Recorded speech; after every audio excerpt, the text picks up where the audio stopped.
it's on the edge of the Mojave Desert, and I didn't realize that they were having a drought problem. And he said, well, how about coming with me out to the dry lake? He said, 2 churches are bringing all our people out there, and we're going to pray for rain.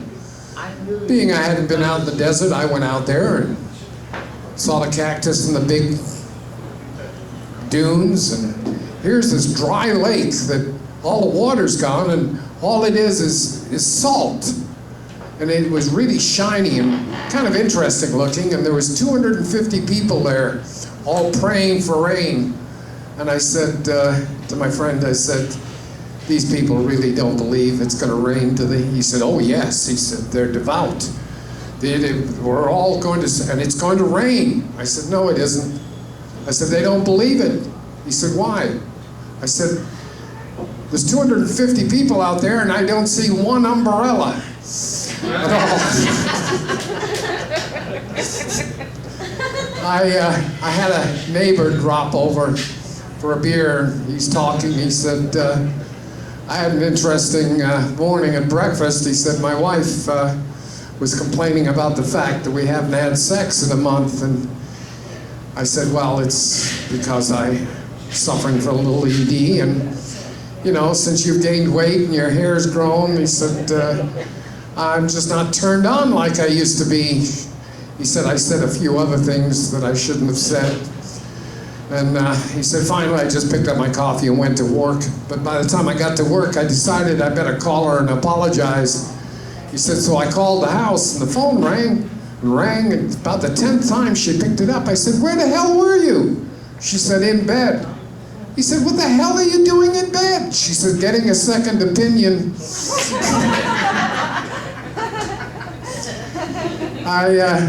I lived down in Jupiter, and I met a young Guatemalan kid there who was looking for a job. So I helped him get a job in this restaurant as a busboy. And on the second day, he's bussing dishes. This woman starts choking on a piece of bacon. And nobody was doing anything. They were just standing around looking at her, and she's choking. So the kid jumped into action, grabbed her, pulled her out from her chair, threw her over the back, lifted her dress up, pulled the panties down, and ran his tongue up the crack of her ass. And she lurched forward and spit it out. But with the owner comes over and said, what the hell do you think you're doing? He said, it's okay, boss. I heard that when someone choke, you're to do the Heimlich maneuver.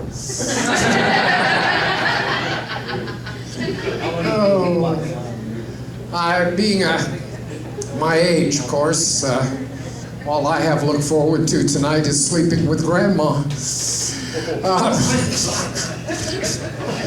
My grandkids, of course, are part of my humor. You know, the one that came up to me and said, hey, Grandpa, can you croak like a frog?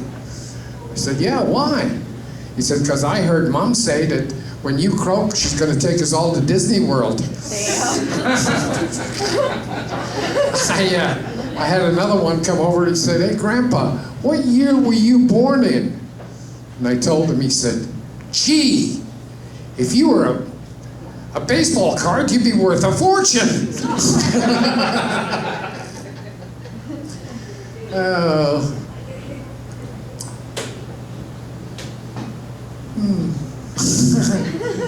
Well, I'll tell you what. During the last Olympics, I saw this ad in the back of a magazine. And it said you could order Olympic condoms in Olympic colors. You get a bronze, a silver, and a gold in a pack. I said, geez, maybe I'll order them and make a good joke of my wife. And so when they came, I told my wife, I said, I got my Olympic condoms today, and tonight I'm going to wear my gold condom. She said, oh, why don't you wear your silver condom and come second for a change?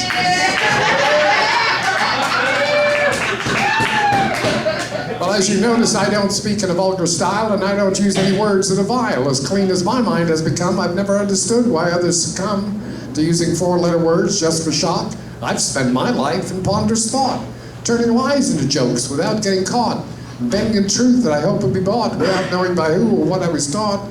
I then start to think of money, and I start writing jokes I think are funny. I've discovered that sex is very similar to playing bridge. If you don't have a good partner, you better have a good hand. My name is Royce. Everyone, ow, fuck me, I'm deaf down too, goddamn. Everyone give it up for Royce by Choice, everyone. Fuck yeah. Folks, if you guys haven't noticed, we do have this fantastic little tip bucket up here because we comics are what the cool kids would call poor as fuck. You know what I mean? Yeah. If anyone wants to feel free to donate anything in there, like we'll take money, coupons, OnlyFans trials, Burger King coupons, like we'll do everything at this point. Fuck yeah, thank you, man. We actually have one of our customers here tonight, I'm not gonna say who it is. He said he was gonna match every dollar that put in that tip jar tonight. So if you guys don't want to ruin someone's fucking day, let's fill that tip bucket real quick. Like that would be